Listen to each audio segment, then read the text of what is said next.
How's it going, guys? It is Wednesday, which means that there's a lot of comic book talk that we're going to do on this episode. And we're going to start off with comic books, specifically the stuff that released today. But this is the stuff that I actually end up buying. So this right here is the stack. As you can see, it is pretty thick. But let's go one by one real quick and kind of talk about this because there's a lot to talk about today. But let's start with this. So we have Turtles, Teenage Mutant Ninja Turtles Journeys, number 7. So far, so good. It's kind of, I think if I'm not mistaken, this is a reprint of a run that was Laird was doing it. So it's been okay. It's nice to read stuff how it was meant to be read and drawn back in the day. So it's kind of interesting in that aspect. Another one that did release today is a reprint from Transformers number 2, which is this one right here.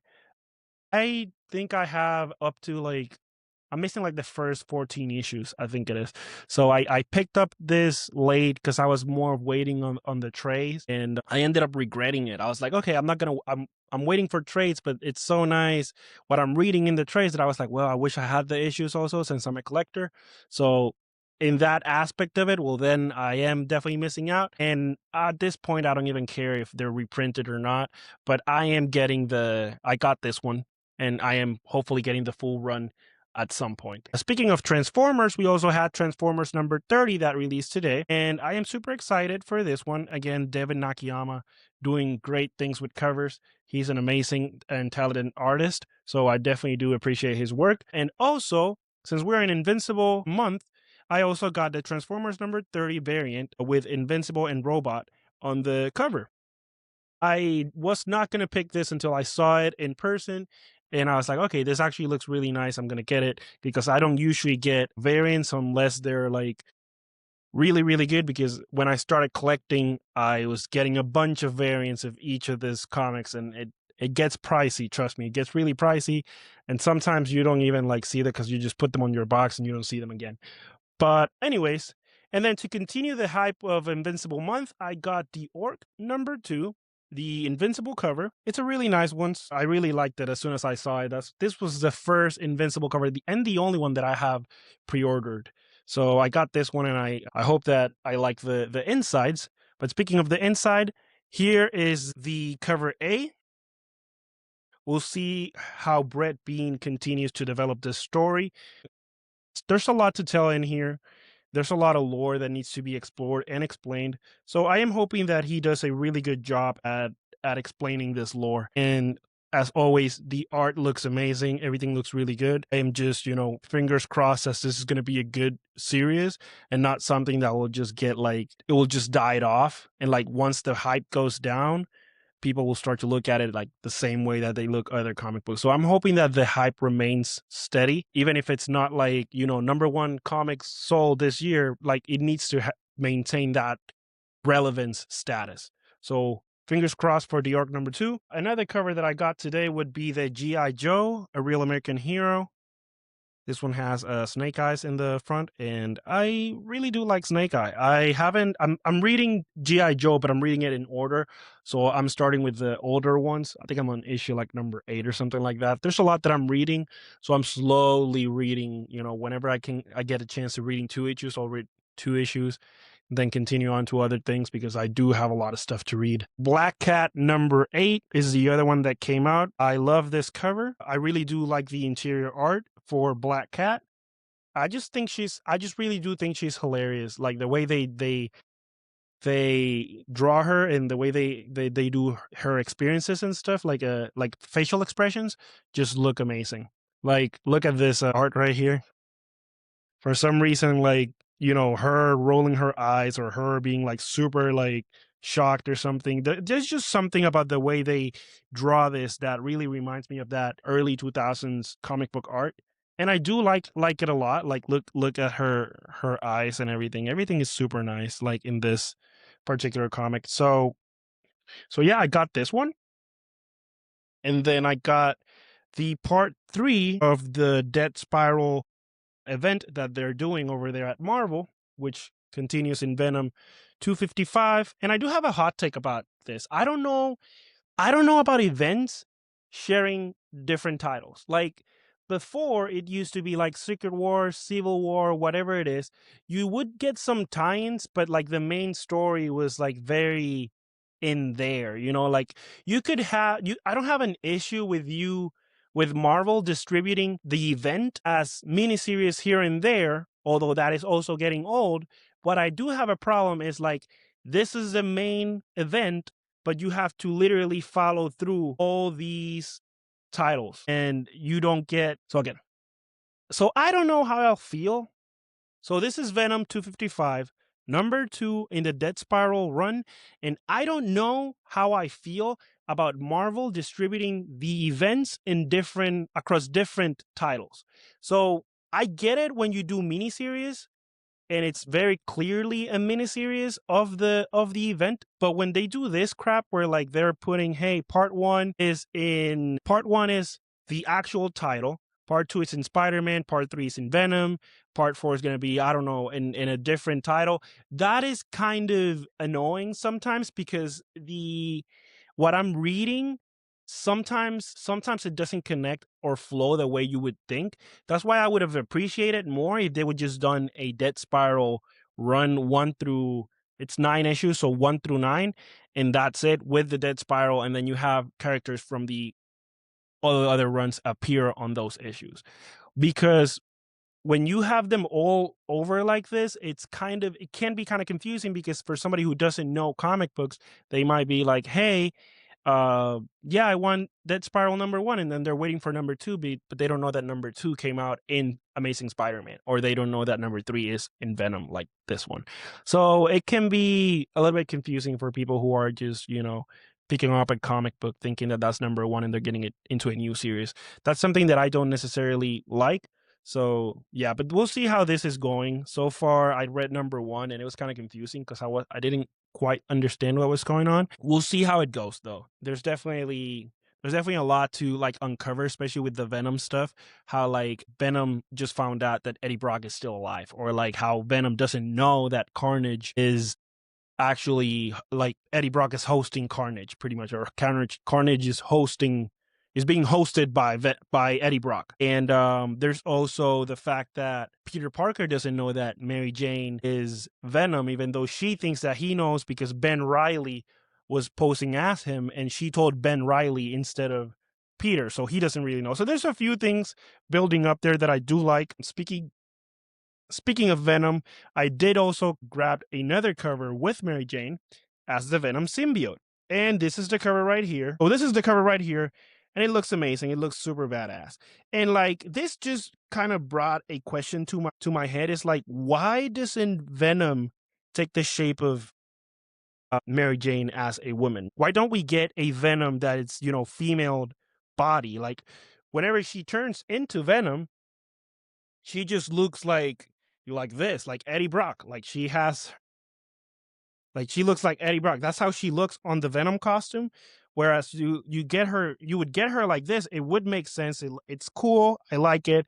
But then also I would understand why they would do something like this, where like she's jacked like that, maybe so long attached to Eddie Brock that it just kind of got his physiology, and whenever somebody gets inside he just gets big like that. That is something that I would kind of understand. I wish they would explain that a little bit better, and because there's these rules with comic books where like sometimes some things happened and you're like not 100% sure how this stuff happens. There's not a continuity wise, sometimes they can be a little bit confusing. But anyways, I also got the David Nakayama Magic cover right here. It's really nice with Magic and Colossus. Again, David Nakayama is one of my favorite artists at this point. I get a lot of his covers. Turtles number 16. And then I also got probably the top release for Marvel for today, which would be the X-Men United. And so anybody who doesn't know, it's basically a single cover right here. Pretty nice. I don't understand why they didn't do a wraparound. They usually do a wraparounds for this sort of stuff, but then they just decided to do a connecting variant. I would imagine that is just to drive up sales, which is kind of shitty, but I guess it works. And then I also got the 1 in 25 for X-Men United, and I'm kind of excited to see how this whole thing goes. I want to see where they're going to drive this X-Men stuff because like the last issue that I had with X-Men was with the Exceptional X-Men. So back in 2024, summer of 2024, they started like bringing back the X-Men after the whole Age of Krakoa situation. Then they did Exceptional X-Men. Three teams of X-Men at the same time running, one led by Cyclops, which is the Alaska one with Magneto. The other one was the Uncanny X-Men, which was Rogue leading, and they're all the way in Louisiana. And then they did the Exceptional X-Men, which was led by Emma Frost and Kitty Pryde. And I think it was New York. I'm not 100% sure.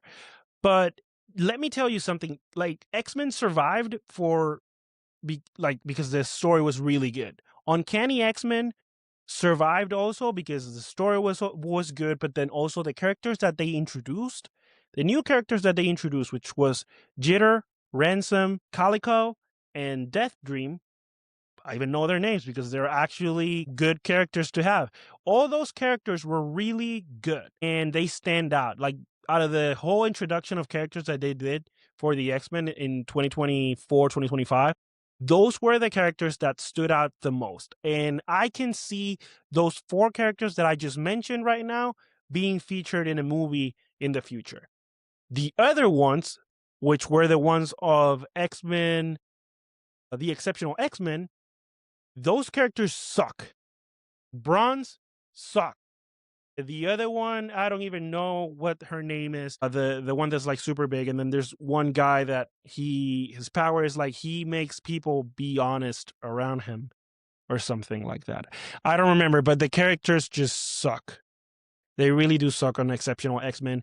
And I am hoping that X-Men United feels more natural than what the Exceptional X-Men felt, because Uncanny and X-Men has always been series that kind of have been running, but we get this new Exceptional X-Men with this new leader and this whole new ordeal, but it didn't meet that expectation. It didn't feel like a true X-Men title. It did have Iceman and Kitty Pryde and Emma, but the rest of the characters they were really insignificant. I didn't like them at all. I hope that X-Men United can do something cool for the X-Men, since I think this is an ongoing series, so we'll see how it goes. But anyways, then I got the Green Lantern, Absolute Green Lantern.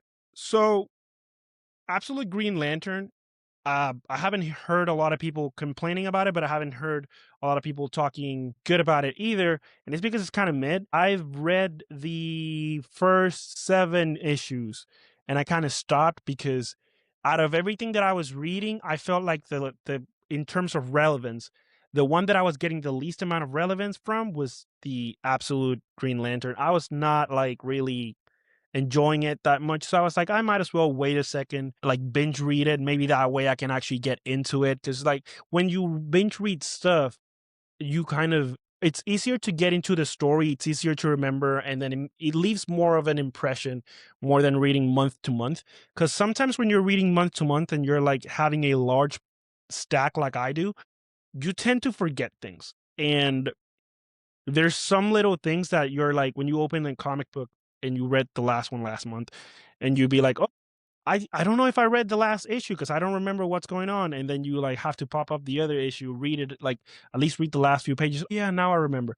So being monthly, it's kind of tough. Spider-Man, I would say Amazing Spider-Man is the one that suffers the least from that, because Amazing Spider-Man comes out every 2 weeks. So it's kind of easier for you to pick it up and be like, okay, yeah, I know what's going on.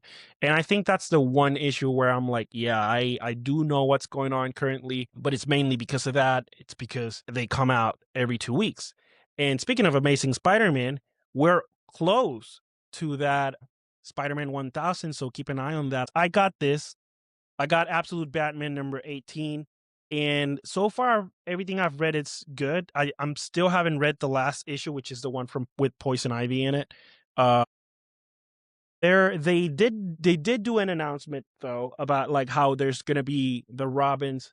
Somebody had asked before that about how are we gonna get Absolute Robin, and it turns out that we're not gonna get just one Robin. we're gonna get 5 Robins, and it's gonna be Jason and Todd, Tim Drake, Stephanie Brown, Dick Grayson, and then Duke, I think is his name. Duke Thomas, I think is his name. So those are gonna be the 5 Robins, and they're gonna be called the 5, what is it? 5 R's. I think it's 5 R's that's gonna be the team is gonna be called, which is, I don't know. I just hope that the execution is better than the way it sounds. Because some things sound kind of weird, but then when you see the execution, it actually makes sense. But in that whole thing, I'm hoping that it does, do good. Another thing that I'm having issues, speaking of Batman, right? So this whole Robin situation is not supposed to be out for another, I think it's another 2 issues. So like I have a issue with DC, and Marvel does the same thing, but I hate how they promote stuff from the future because they do want to increase their sales, but then they don't let comics tell that story, and then they just spoil stuff, and things that are supposed to be impactful through the page is just impactful through your phone when you're scrolling and seeing news. That is something that I totally hate about current comic books. Like, I hate how you enter social media, and if you're interested in Batman, get ready because you're going to get spoiled on what's going to happen in the future. It's like whenever they spoil that Wanda Maximoff was going to be Sorcerer Supreme. I hate when that happened with uh with Marvel, and it does happen way more often than we would like to, admit. Same thing with Batman, the whole Robin stuff. It's also it's also a very annoying situation to, put up stuff 3 months in advance, and essentially you're just spoiling stuff for the reader. And they also did it for, I think it was something with Red Hulk. They also did it where like they pretty much spoiled what was going to happen with Red Hulk and the whole like Varia situation. So, and then sometimes it's not even like the picture itself of the comic book announcement is when they put the synopsis. The synopsis sometimes will give you hints of what's going to happen on the issues that you're reading, essentially just spoiling them, and that is definitely a problem. Something that I hate about Marvel and DC, and it's just super annoying. And I hope that they freaking learn a way to not just do that. I don't know. It's just annoying. But anyways, I got A Quiet Place #1. We'll see how it goes. And last but not least, since we are in Invincible month, I wanted to show you guys this Invincible #1 reprint foiled version that I got. It's really nice, really cool. I don't own personally an Invincible #1. I have compendiums and stuff like that, but I don't actually have an issue. So I was like, okay, that's pretty cool to have. And since I like Invincible so much because of the show, I was like, okay, it's worth it, So, speaking of Invincible, something happened a few days ago that you guys are not going to believe it. Robert Kirkman said that he wants Invincible to run from 9 to 10 seasons, and that might be the worst thing to happen to Invincible. And let me explain why. Invincible, as of right now, as of today, season 3 ended, and they have covered literally half of the content of the issues, which means literally the last episode covered, I think it was issue number 64. It's 144 issues. At the pace, so listen to me, it's not that it's impossible for them to nail 10 seasons, 9 seasons. It's just that at the pace that they are currently going, it is unrealistic to see Invincible even get an 8th season. I can see season 6, maybe season 7, nothing past that. There's just not enough source material to extend that to that amount, to being a 10 seasons, unless we suddenly get Invincible Universe type of situation where like we're gonna cover Battle Beast, we're gonna cover Capes, we're gonna cover Rex and going back in time, Rex and Atom Eve. So like, unless you're actually doing spin-offs and probably like adding stuff, pulling stuff out of your behind, you're not gonna get to 10 seasons. It's virtually impossible. The numbers don't add up. The amount of content, the amount of stuff that they want to do, it doesn't add up. Even with the stuff that they said that they wanted to explore deeper in the show than in the comics, it's still not enough to do 10 seasons. And my issue with this goes back to Walking Dead. So if you have seen Walking Dead and you have read the comics of Walking Dead, you know for a fact that Walking Dead, the TV show, and Walking Dead, the comic book, are two different stories. Essentially, they're the same thing. They're The Walking Dead, the zombies, and all that stuff. But they took so many liberties in that show that you can read the comic and still be like amazed and shocked by the stuff that happens in the comic. And also, Walking Dead currently has a bunch of spin-offs that people don't even talk about because they're really irrelevant. Once they reached the point where they ran out of source material, there's really only so much you can do. You can just start pulling stuff out of your behind like they did with Game of Thrones in those last 2 seasons. Or you can just admit that, hey, the source is done. This is what we have. This is what we got. It's done. Why do you think Robert Kirkman stopped writing Walking Dead and he said that the story was pretty much done and everything was pretty much explored? It's the same thing as TV. I get it. You want to milk it out. It's popular. People want to see the show. People are asking for more.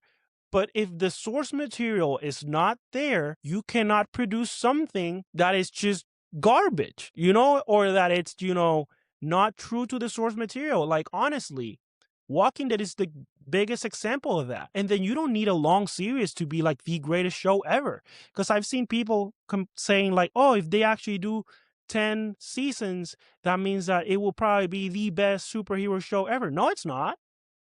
No, it's not. Like, what? Like, take this for example. Breaking Bad only lasted 5 seasons and is arguably the best show to ever be on TV. Breaking Bad, literally with like not that many episodes every season, because we're not talking about a 32 episode season. We're not talking about we're talking like less than that, way less than that. 5 seasons. That's it. That's all it took. And they were able to explore characters, do character development, see character growth and change, and still deliver us with a solid story.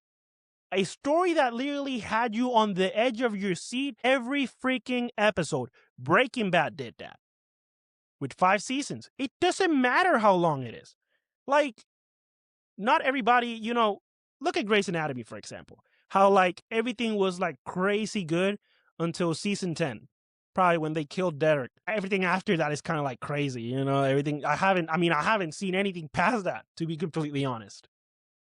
And it's still going right now. That doesn't mean it's good. Invincible doesn't need 10 seasons. All you need is if you're going to adapt, just adapt the source material. And if there was something in the comic book that you were not able to tell properly in the comic book, tell it this is your opportunity for you to tell it, but stick to the source material. Don't start adding stuff just to fill in the gaps, just to make fillers so that you can get to that 10 season mark. And again, I love Invincible. I wish there was enough content for us to be like, yeah, there's 10 seasons, but I want solid content. I don't want fillers. And again, stick to the source material. They've already exhausted half of it with 3 seasons. That means that realistically, we're going by the numbers and by the pace they're going. That means that season 6 would be the last. If you can, maybe season 7, but there's no way they're going to put anything else past that, not at the pace they're doing it right now. They will have to slow down a lot, and you are going to be able to tell that they slowed down a lot because the pacing of it is very fast. If you've seen Invincible, you know that the pacing is very, very fast. They only have 8 episodes per season, and they have already adapted in 33 episodes, whatever it is that has been out. I don't know, it's 33. I think 33 is with counting season 4, but with all the stuff that's out, they've already done 64 issues. it's impossible. For me, it's impossible for you to even like say that. It's absurd, you know? But anyways, speaking of Invincible, we also have Daredevil coming out this month. The 20 something, I think it is, that's coming out, is going to premiere. And I am curious to know how Marvel is going to do their shows going on forward. It's probably WandaVision. There's no debate in that. You cannot debate that. There's been a lot of ups and downs, mostly downs, especially there's been a lot of up and down. And now that they're doing quality check and actually putting out content that is, good and relevant, I wonder how they're going to do with the rest of the stuff that's going to come out of Disney Plus. Because the only thing that we have from Disney Plus coming out this year for Marvel is Daredevil, Punisher, and Vision Quest, which would be probably by the end of the year.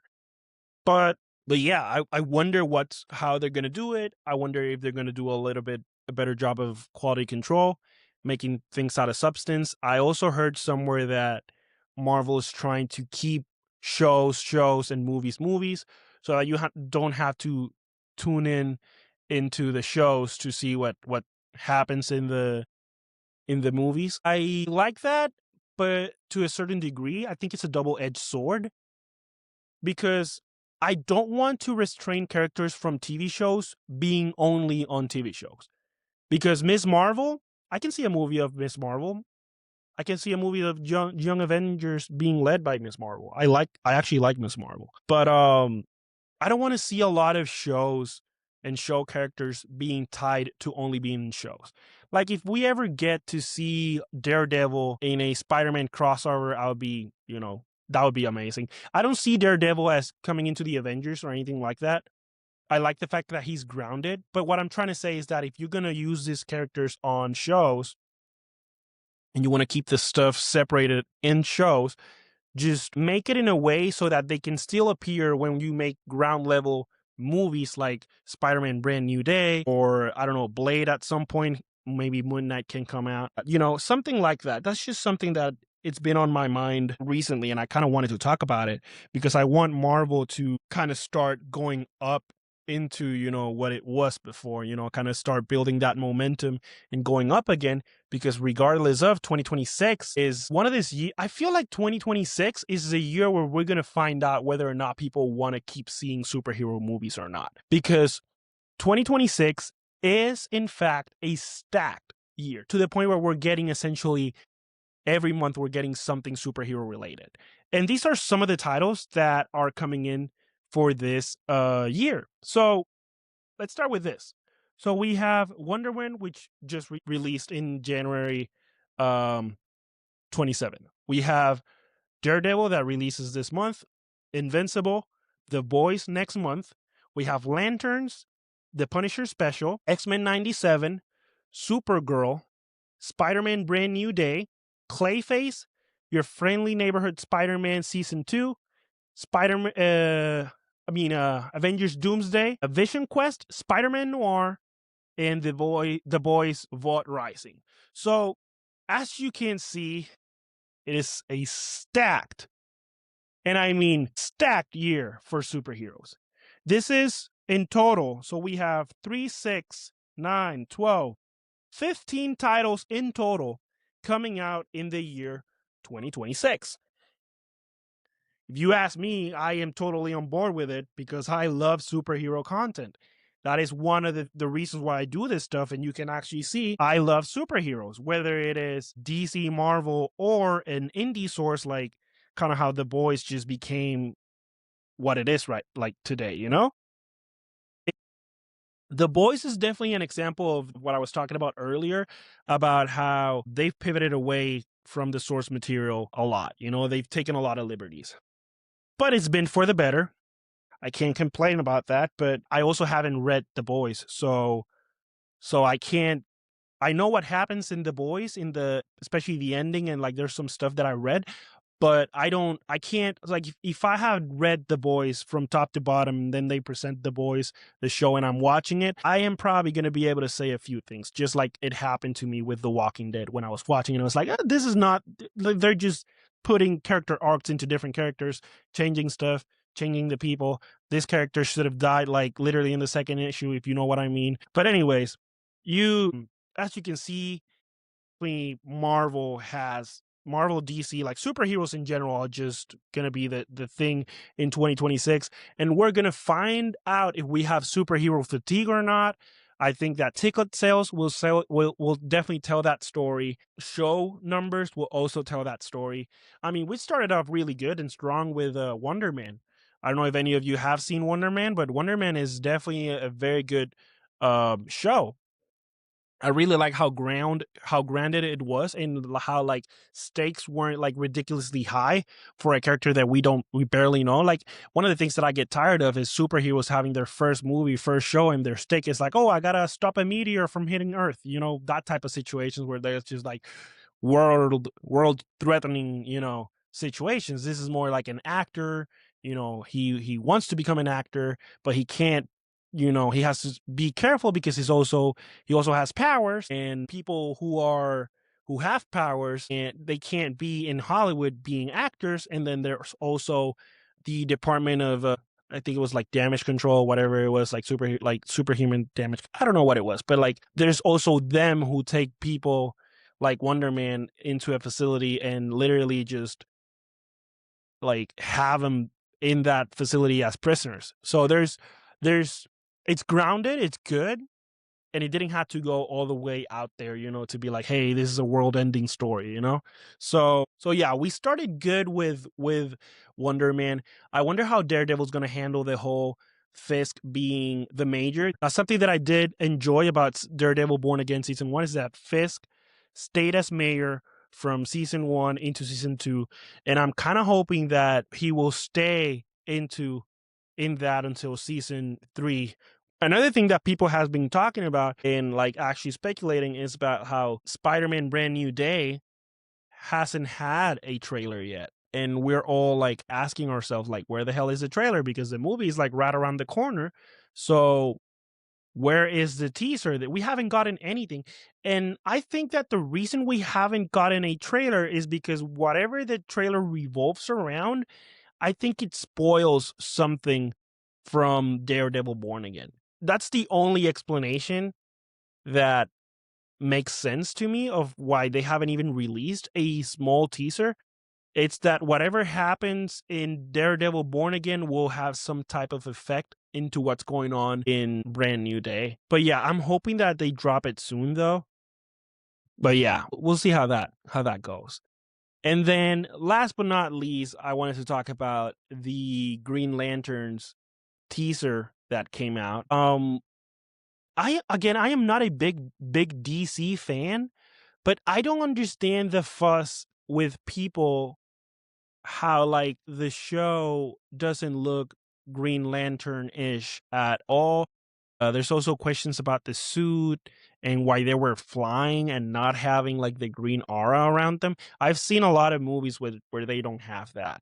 Also, there's movies where the Green Lantern is just floating. There's also, again, I don't know why people are so upset when like literally it was told that it was going to be a very grounded show with, detective style type of situation. So I was not surprised at all, and the way I thought it looked good. I thought it looked interesting for me, and I definitely did thought that it was a new, fresh take on these characters, because we have had a Green Lantern before, and it was not good at all. So let them put that show out, and let's chill out a little bit and calm down and take a seat, enjoy the ride, because I don't think that DC is in any position for us to on it's in any position to be putting out stuff that it's not going to be good for us. So I feel like they're brewing their stuff very carefully. Just let them cook, let them do their stuff.